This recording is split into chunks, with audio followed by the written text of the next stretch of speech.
2000년 전 폭력과 압제가 난무했던 암울했던 유대 땅. 백성들은 모세처럼 제국을 물리치는 전사 메시아를 고대했지만 예수님께서는 어린 양의 모습으로 오셨습니다. 오늘날 우리들은 예수님께서 어떤 모습으로 다시 오시기를 고대하고 있을까요? 메신저 뉴스 첫 순서는 울산어깨교회 김병무 목사님, 고양 삼성교회 김영수 목사님, 서울동안교회 김영주 목사님입니다. 예수님은 이 땅에 오셔서 충분히 로마 총독까지도 싸워 이길 수가 있었습니다. 하지만 예수님은 싸우지 않았고 오히려 인간을 구원하시기 위해서 도살장에 끌려가는 어린 양처럼 십자가의 길로 나아갔던 것입니다. 그래서 예수님께서 십자가의 죽으심으로 망했습니까?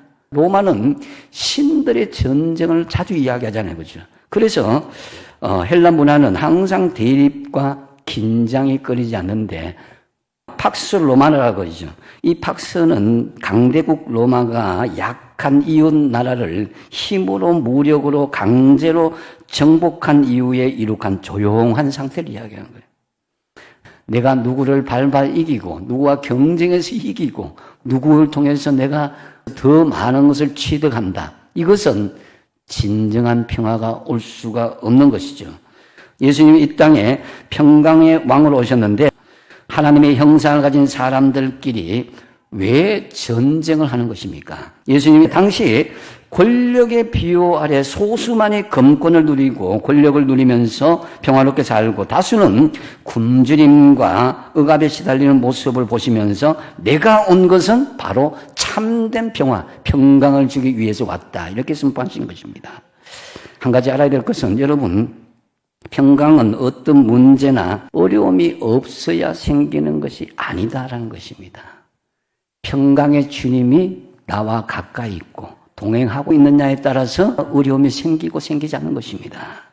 그래서 요한복음 14장 27절에 평안을 너희에게 끼치노니 곧 나의 평안을 너희에게 주노라. 내가 너희에게 주는 것은 세상이 주는 것과 같이 아니하니라. 너희는 마음에 근심하지도 말고 두려워하지도 말라. 미국 뉴욕에 있는 한 사립 탐정 사무실에 어느 날 중년의 한 여성이 찾아왔습니다. 찾는 사람은 다름 아닌 자신의 딸이었습니다. 나이는 28세, 머릿결은 금발, 시각장애를 가지고 있고 입양 당시의 이름은 제임이라고 했습니다. 자, 드디어 이 정보를 가지고 미국 전역을 뒤지기 시작했습니다. 그러던 중에 7, 8개월쯤 되던 때였습니다. 지방에 있는 작은 술집이었습니다. 그런데 무대 위에는 한 여성이 노래를 하고 있었는데 금발이었습니다. 얼추 20대 중반쯤 돼 보였습니다. 선글라스를 쓰고 있어서 정확히는 알 수 없었지만은 시각장애를 안고 있는 듯 했습니다. 지금 어머니인 듯한 이분이 당신을 찾는다. 자, 그런데 이 이야기를 듣자마자 이 제임이라는 아가씨가요, 내가 시각장애를 안고 태어난 것을 알고서는 결국 나를 버리는 그런 사람을 더 이상 만나고 싶지 않습니다. 겨우겨우 설득한 끝에 만나서 왜 나를 버렸는지 따져 묻고 싶습니다 라는 말을 하면서 이 제이미 아가씨가 허락을 하는 거예요.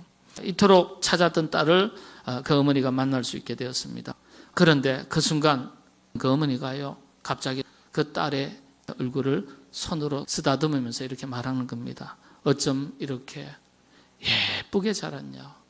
어머니가 그렇게 얼굴도 만지고 머리카락도 만지고 손도 만지고 다 뜨듬뜨듬 하는데 그 순간에 딸 제이미가 나지막하게 떨리는 음성으로 이렇게 말합니다. 엄마도 나와 똑같은 맹인이었구나. 나와 똑같은 문제를 안고 있던 어머니를 만났을 때 상처와 눈물, 고통과 분노가 눈 녹듯이 다 녹아내리고 그 어머니를 이해하고 그 품에 안기게 되었습니다. 바로 이것이 나와 똑같은 모습으로 찾아오신 예수님을 만나는 감동입니다. 사무엘 슈메이크라는 사람이 쓴 평범한 사람들을 위한 비범한 삶이라는 책이 있는데 19세기 교회 역사가인 윌리엄 리키라는 사람이 쓴 글이 나와요. 이 윌리엄 리키라는 사람은 존 웨슬레라고 하는 사람이 영국을 피해 혁명으로부터 구하였다고 그는 믿었어요. 존 웨슬레는 영국 전체를 12명씩 구성된 작은 공동체를 조직했어요. 조직에서 무엇을 했냐면 하나님 말씀을 가르쳤어요. 영국의 산업혁명으로 사람들은 도시에 많이 몰리니까 쾌락도 추구하게 되고 술집도 늘어나고 물질이 우선되는 어려운 그런 상황 속에 들어가게 되고 이 복음의 나라가 타락하게 되면서 죄로 인해서 부패해지고 죄가 관영한 세상이 되었어요. 그런데 그 속에서 세상은 이렇게 살아도 우리는 그렇게 살지 말자. 그걸 매주일 한 번씩 말씀을 배우고 기도하게 하고 일깨워주는 그룹을 만든 거예요. 근데 이 프랑스는요, 중세에서 근대로 넘어가고 근대에서 현대로 넘어가는 과정 속에서 피해 혁명의 대가를 치렀어요. 수많은 사람이 죽었어요. 근데 영국은 그 과정을 거치지 않았어요. 이 역사가는 웨슬레의 그 기도가 영국을 새롭게 살렸다고 그렇게 보고 있는 거예요. 코로나 이후에 우리 사회에, 우리 개인 속에 문제가 많이 일어났어요. 그때 한 두세 번 정도씩만 교회 나와서 우리 교인들이 기도한다면 하나님께서 이 문제를 통해서 우리에게 영적인 좋은 추억을 만들어 주실 수 있다고 저는 믿었어요. 그래서 1만 명 성전 기도를 그렇게 해서 계획했던 겁니다. 교회를 건축하면서 다 부셔놓고 70일간 특별 새벽 기도를 했어요. 가끔 아이를 데리고 와요. 왜냐하면 태중에 있는 아이들도 저 2층과 1층 내려간 동판에 거기 이름 적어줬어요. 여러분, 하나님 앞에 더 가까이 나가서 기도로 하나님과 대면하여 말씀을 드릴 때에 주께서 그 기도를 들으시고 우리의 삶의 추억으로 만들어줄 줄 믿고 예배 드릴 때 그건 더 가까이 나오는 그런 결단과 헌신이 있었으면 좋겠습니다. 주님의 은혜를 평생 누려온 신앙인들까지도 나이 들어 갈수록 주님 약속과 자신의 앞날을 확신하지 못하고 끝없이 분주한 까닭은 왜일까요? 메신저 뉴스 두 번째는 남양주 변화동안교회 나유 목사님, 대전제일교회 김철미 목사님, 경주남부교회 김상정 목사님을 연결합니다. 2007년 1월 12일 워싱턴 포스트지에서 미국 워싱턴 DC의 번화가의 지하철역에서 한 바이올리니스트에게 연주를 하게 했습니다. 연주자는 허름한 청바지에 야구 모자를 쓰고 45분 동안 바흐의 샤콘느 등 6곡을 연주했습니다. 연주를 시작하고 4분 뒤에는 처음으로 한 여성이 바이올린 케이스에 $1 지폐를 놓고 바쁘게 가버렸습니다. 10분 뒤에 한 남자 어린이가 걸음을 멈췄지만 엄마에게 등 떠밀려서 지나갑니다. 그렇게 45분 동안 1097명이 지나갔고 7명만이 걸음을 멈추고 잠시 음악에 귀를 기울였습니다. 그날 연주하면서 27명으로부터 $32 17센트를 받았습니다. 이 연주가는 세계 최고의 바이올리니스트 조슈아 벨이라는 사람입니다. 그리고 이틀 전에 조슈아 벨이 이 지하철역에서 연주한 곡과 똑같은 곡을 보스턴 연주회장에서 연주했는데 그때 가장 싼 좌석이 $100였고 전석 완전 매진되었습니다. 우리는 살면서 어쩌면 수많은 아름다운 순간들, 보물 같은 사람들을 그냥 스쳐 지나가고 있는지도 모릅니다. 지금 우리는 성탄절을 기다리고 있습니다. 모든 영광과 권세와 능력과 지혜의 주님이신 예수님이 오셨는데 그분을 몰라보는 사람들이 있었습니다. 아마 예수님께서 화려한 왕궁이 아니라 여관 한켠에 마구간에 너무나 비천한 곳에 오셨기 때문일 겁니다. 참으로 안타까운 사람들이죠. 나를 위해서 오신 예수님을 참으로 기뻐하고 감사하고 경배하는 우리 모두의 기쁨의 삶이 되기를 주님의 이름으로 축원합니다. 문제는 어디에 있어요? 현실은 내가 하나님을 얼마나 순종하고 하나님만이 경험했느냐 하고 별 관계가 없는 것처럼 보이는 거예요. 이 괴리감이 너무 느껴지는 거예요. 이게 뭐야? 인구 감소, 기후 변화 이런 것만 있는 게 아니잖아요. 지금 AI 시대를 맞이하면서 실제적인 이런 감축들이 일어나고 있는 거고, 이런 큰 물들이 기다리고, 내가 하나님을 열심히 섬긴 거, 하나님은 이러신 분이야라고 내가 여러 번 되뇌이고 이렇게 하고, 그럼에도 불구하고 현실은 입을 쫙 벌리고 덤벼들고 있는 거예요. 이거 하나님이 계신가? 예수님이 오셨을 때 제자들도 그랬잖아요. 처음에는 좋을 때는 좋았지만 예수님 십자가에 달리시고 그러실 때는 아무도 없잖아요. 그렇죠? 내가 믿는다고 다 되는 게 아니구나. 우리는 각자 도생해야 돼. 나는 물고기 잡으러 간다. 이렇게 되는 거죠. 자, 여러분, 그러한 삶을 살아갔던 사람들이 다시 바뀌어서 예수 그리스도의 증인이 되고 그 가운데 11명이 순교의 제물로 자신을 드렸단 말이에요. 어떻게 해서 우리는 그걸 알고 싶은 거예요. 오늘 이 말씀을 한번 보시기를 바랍니다. 하나님이여 내가 주께 새 노래로 노래하며 10줄 비파로 주를 찬양하리이다. 주는 왕들에게 구원을 베푸시는 자시요 그의 종 다윗을 그 해하려는 칼에서 구하시는 자신이다. 그렇죠. 이전에 있었던 기억을 가지고 온 거죠. 하나님이 자신을 보호하시고 안전하게 이끌어 주셨던 그 기억, 에피소드를 다시 기억을 해낸 거예요. 이게 큰 은혜입니다. 우리가 왜 설교를 듣고 묵상을 하고 그랬죠? 이것 때문에 그런 거예요. 내가 이와 같은 일이 있었습니다. 그런데 하나님의 말씀을 따라 내가 살아보니 이와 같았습니다. 그때부터 뭐가 있어요? 그때부터 놀라운 미래가 열리는 모습을 보는 거예요.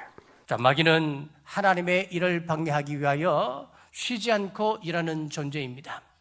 아담과 하와에게는 하나님처럼 되게 해주겠다, 선악과를 따먹게 했습니다.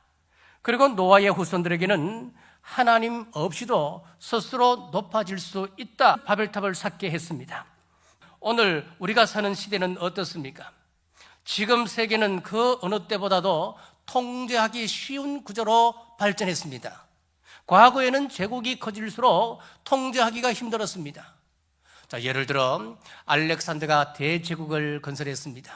인도까지 그들은 침략해 갔습니다. 그러나 알렉산더가 죽고 난 다음에 그 큰 제국을 어떻게 하던가요? 분리시켰습니다. 네 나라로 분리되었습니다. 징기스칸의 몽골 제국을 보십시오. 세계에서 가장 큰 제국을 건설했던 나라 아니었습니까? 그런데 징기스칸이 죽고 난 다음에 어떻게 그 제국을 유지할 수 있었습니까? 할 수 없는 겁니다. 분리되었습니다. 그러나 오늘은 통신과 인터넷과 금융 시스템의 발전으로 인해서 온 세계가 하나의 네트워크로 연결되어져 있습니다. 과거 농경 시대에 중동에서 전쟁이 일어났다고 해서 우리나라에 영향이 없었습니다. 거기는 거기고 우리는 우리였습니다. 그러나 오늘은 다릅니다. 아랍에서 전쟁이 일어나면 다음날 아침 대한민국에 석유값이 뛰어오르는 겁니다. 세계가 하나의 시스템으로 촘촘하게 엮여 있다고 하는 것을 말하고 있는 것입니다. 지금의 세상은 하나의 권력, 하나의 질서 아래 통치되기에 매우 적합한 구조가 되었다고 하는 뜻입니다. 오늘날 종교다운지를 보십시오. 종교 간 연합 활동을 하는 그 모습들을 보십시오. 그러나 문제는 이겁니다. 예수 그리스도만이 유일한 구원자가 된다고 하는 그 사실은 부인하고 있습니다. 모든 종교에도 구원이 있다, 그렇게 주장을 합니다. 이것은 복음이 아닙니다. 사도행전 4장 12절 같이 읽겠습니다. 다른 이로서는 구원을 받을 수 없나니 천하 사람 중에 구원을 받을 만한 다른 이름을 우리에게 주신 일이 없음이라 하였더라. 아멘. 우리의 구원자는 오직 예수님이시다. 이 사실을 믿고 따르는 사람이 저와 여러분들입니다. 연말이면 서점가를 휩쓸던 국내외 새해 정만서들이 확 줄었습니다. 내년 전망이 불가능한 격변의 시대이기 때문입니다. 하지만 크리스찬은 다릅니다. 지난 세월 여러 고난 속에서도 여기까지 이끌어주신 주님을 믿기 때문에 미래를 결코 절망하지 않는 것입니다. 메신저 뉴스 마무리는 광주 안인교회 김현주 목사님, 부산항서교회 나혜천 목사님, 부산 진교회 신충 목사님으로 이어집니다. 우리나라가 일본에게 점령당해 있어요. 회복될 기미가 보이지 않아요. 그런데 하나님께서 이사야 선지자를 통해서 지금 아수르에게 핍박받고 있는 이스라엘 백성들 향해서 예언하는데 한 아기가 너희들을 위해서 보내어질 것이다 라고 말하고 있는 거예요. 당시 아수르에게 지배당하고 있던 북이스라엘 백성은 현재의 삶이 너무나 고달파서 지금 당장 자기들을 구해줄 모세와 같이 위대한 지도자를 기다리고 있습니다. 그런데 아기를 보내주겠다고 하면 황당할 수밖에 없습니다. 이스라엘 백성들은 막 기다리고 있잖아요. 이순신 장군과 같은 사람 나타나길 기다리고 있어요. 사람의 생각대로 하나님이 보내주시면 어떻게 되냐면 사람의 생각대로 구원이 일어나는 거예요, 여러분. 하나님은 하나님의 시간에 하나님의 방식대로 하나님의 구원을 이루실 것을 말씀하고 계십니다. 실제로 이스라엘 백성이 메시아를 그렇게 간절히 기다리고 있었음에도 불구하고 이사야 선지자 당시에는 메시아의 구원 사건이 일어나지 않습니다. 그로부터 700년이 지난 후에야 메시아이신 예수님이 이 땅에 오셨습니다. 몇 년 기다렸다고요? 700년 기다려요. 하나님의 시간은 우리의 시간하고 달라요, 여러분. 그리고 예수님은 카리스마가 넘치는 지도자나 멋진 용사의 모습으로 오시지 않았습니다. 아기로 태어나셨습니다. 이게 하나님의 방식입니다. 그러나 하나님께서 메시아로 보내신 이 아기는 아수르나 로마와 같은 일개 강대국이 문제가 아니라 죄와 사망과 어둠의 권세, 사단의 권세를 이길 힘과 능력을 가진 강력한 아기입니다. 그의 어깨에는 정사를 메었고 그의 이름은 기묘자라, 모사라, 전능하신 하나님이라, 영존하시는 아버지라, 평강의 왕이라 할 것임이라.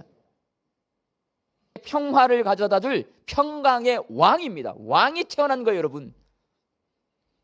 지난 2006년쯤에 우리 기독교의 베스트셀러가 한 권 출판이 되었습니다. 이 책은요, 2020년까지 389세가 인쇄가 되고 밀리언셀러가 됐어요. 내려놓음이라는 책입니다. 이 책의 저자인 이용규 선교사님, 서울대 동양사학과를 졸업하고 미국 하버드에서 박사 학위를 받자마자 몽골로 갔어요. 몽골 국제대학교, 설립된 지가 얼마 안 된 신생대학이에요. 그러니 시설도 열악하고 교수진도 부족하고 재정도 별로 없어요. 하나님은 우리가 얼마나 큰 일을 하느냐보다 얼마나 하나님을 신뢰하느냐에 관심이 있다. 그 믿음의 고백을 가지고 그것에서 학생들을 가르쳤어요. 하버드에서 아주 정말 유능한 교수가 와 있으니 몽골의 인재들이 몰리는 거예요. 그리고 그들에게 기독교 신앙을 심어줍니다. 그렇게 하나님 말씀으로 무장된 정직한 인재들을 배출하기 시작했고 그 사람들이 몽골 사회 곳곳에 선한 영향을 나타내기 시작했습니다. 그러면서 몽골 정부로부터 훈장까지 받게 됩니다. 학교도 성장했어요. 후원금도 들어옵니다. 이제 그곳에서 총장도 할 수 있어요. 그런데 또 한 번 내려놓습니다. 다른 사람에게 그 학교 사역을 이양하고 인도네시아 수라바야라고 하는 곳으로 가서 무슬림권에서 더 힘든 곳에서 또 국제대학을 설립을 해서 지금도 사역을 하고 있습니다. 여러분, 이러한 내려놓음의 모습을 가장 먼저 우리에게 보여주신 분이 있습니다. 우리 주님 예수 그리스도이십니다. 남편들아, 이와 같이 지식을 따라 너희 아내와 동거하고 그를 더 연약한 그릇이요 또 생명의 은혜를 함께 이어받을 자로 알아 귀히 여기라. 이 베드로전서 말씀을 보게 되면 남편 된 이들을 향하여 권면하기를 아내를 가리켜서 더 연약한 그릇이니 그를 귀히 여기라고 말하는 것입니다. 남편은 연약한 그릇이고 아내는 더 연약한 그릇이라는 것입니다. 베드로도 역시 겉으로 볼 때는 굉장히 강하게 보이지만 그러나 사실 그의 속사람은 너무나 쉽게 깨어질 수가 있는 연약한 그릇 가운데 한 사람이었던 것입니다. 누가복음의 말씀처럼 시몬아 시몬아 보라, 사탄이 밀가부르듯 하려고 너희를 요구하였지만 그러나 내가 너희를 위해서 내 믿음이 떨어지지 않기를 기도하였노니. 베드로가 얼마나 연약한 그릇인지를 아시고 예수님께서는 그를 위해서 간절하게 그가 깨어지고 넘어지고 난 이후에 다시 일어설 수 있도록 기도하셨던 것입니다. 시험이 찾아오게 되면 왜 그렇게 우리는 견디기가 버거운 것일까요? 왜냐하면 우리는 질그릇처럼 약한 존재이기 때문입니다. 그리고 악한 자가 우는 사자처럼 죄의 유혹을 가지고 우리를 삼키려 하기 때문입니다. 예수님께서는 시험에 들게 하지 마시고 악한 자에게서 구해 주십시오 라고 기도할 것을 말씀하셨습니다. 우리가 있어야 할 자리를 떠나지 말 것을 강구하는 기도인 것입니다. 아홉 목사님들의 말씀 전체를 들으실 수 있도록 전부 링크해 두었습니다. 아직 메신저 뉴스 구독을 누르지 않은 시청자님이 계시면 지금 구독과 좋아요, 알림 설정 같이 부탁드립니다. 다음 주까지 안녕히 계십시오. 메신저 뉴스 김성욱입니다.